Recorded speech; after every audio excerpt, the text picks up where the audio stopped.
If you look at the temple structure, deep inside the sanctum sanctorum, all you will find is a stone. 6 to 7 feet or 9 feet, including the pedestal, etc. A whole lot of people are ridiculing why this much decoration to a stone. What's there in it? How can you worship this dumb stone as God? To all the idiots who are ridiculing idol worshipping, let's talk science, okay? What is it? It's a rock. What is rock? Rock is made up of metals and minerals. If you go to a valley and shout something, what does the rocks do? It will give you an echo.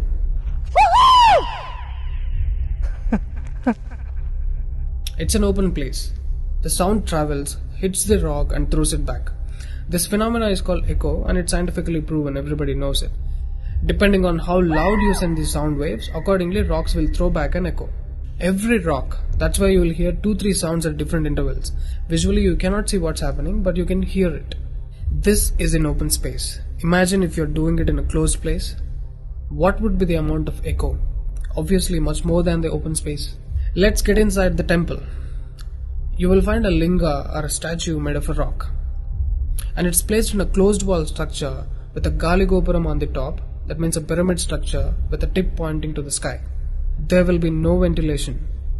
Tight packed and covered with stone walls to a precision where even the light cannot enter. Now, people send some sounds to the rock. Not just today, it's been practiced since thousands of years. They are sending some sounds to the rock continuously, right from the morning to afternoon to evening till night, every day. We all know that sound has a form. To all the lower Q people, I'm going to show you a few experiments where particles form different patterns and forms due to various types of sounds. I saw a beautiful music video in this channel in which they show how water, fire, particles respond to the sound. It's an incredible experiment, you must watch it. It is a film to describe to you the effect of cymatic frequencies. Now, 72% of your body is water, 12% is earth, 6% is air, 4% is fire and the remaining is space. Don't you think this sound has an impact on your system? Look at how drastically the water is responding to the sound. Similarly, fire. In fact, everything in the cosmos responds to the sounds. That's why yogis of the past have always said sound is the basis of existence. Every form is a certain reverberation of sound. If you master the sound, you can play with the 5 elements. That's how the sages of the past used to walk on water, disappear into the air, walk through the walls, etc. In Harry Potter movie, what you have seen is just a fiction story. But here, we have got yogis who did all that for real. Even though there are many mystics who can do these things, not just them, you and I can do it if we attain certain mastery over the sound. You need a perception beyond the senses to do that. For that, you need to do a different level of sadhana. You can't do that in a laboratory through some dumb experiment.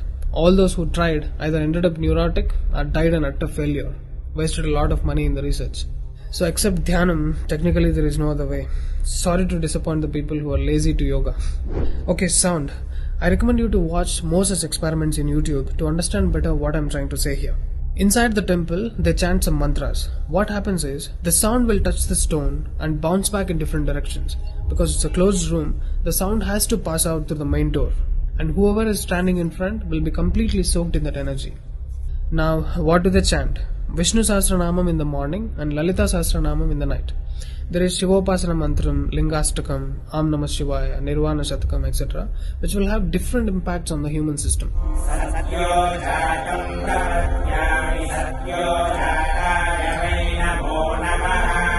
I really wanted to check what impact these sounds have on the human system.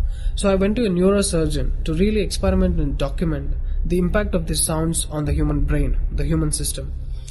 I took my friend Rahul for the EEG test. It's called electroencephalography, where you can see the brain activity, the activity of the nervous system of a person on a computer.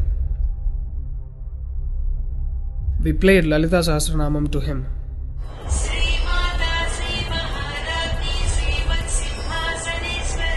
Rahul, relax your face.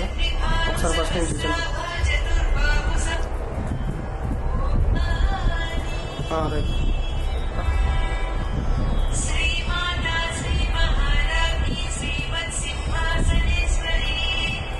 The kind of parasympathetic differences that he's getting is anonymous.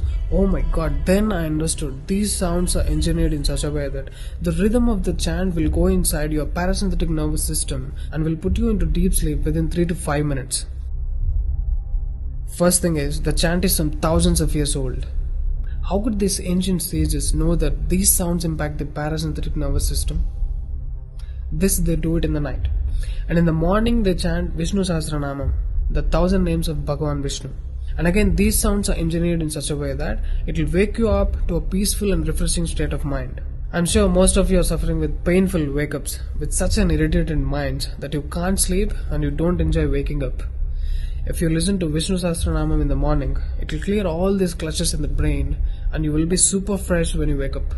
Even today you can go and check in Tirupati temple. They will chant Vishnu Sahasranamam in the morning and Lalita Sahasranamam in the night. This is a clear science evolved and being practiced in temples. Even now in most of the temples they're still doing it without knowing why they're doing it.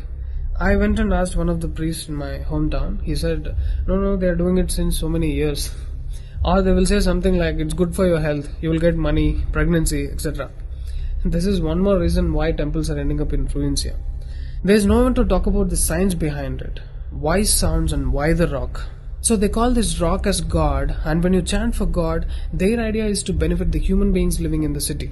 It's a free service. Will your doctors treat you for free? But these temples are doing it for free, since ages. But now, these temples are under attack. It's time to free them from government's control. Temples' properties are being looted. They think too much of gold is available there. You know what? The temple design is such, there will be a Dvajastambam, which is made of some metal, usually gold or copper. Brass is a good conductor of sound, gold is an excellent conductor of electricity, and it has higher receptivity of the energy. To all the idiots who are worried about so much gold being used in the temple construction, just smack them with this video. This is a clear science and most sophisticated engineering that even the modern science has no clue of. There is much more to the design of the temple. The design is such, the energy waves reverberated by the gopuram will pass straight and touch the antenna kind of arrangement here and stored in the energy format. People are supposed to touch it. A lot of people touch their heads without knowing why they are doing it. And then you are supposed to walk into the space which is filled with this energy transmitted by the rock inside. Doesn't matter whether you are a Muslim, Hindu or a Christian, you can't escape the energy. You will be basked in the glory of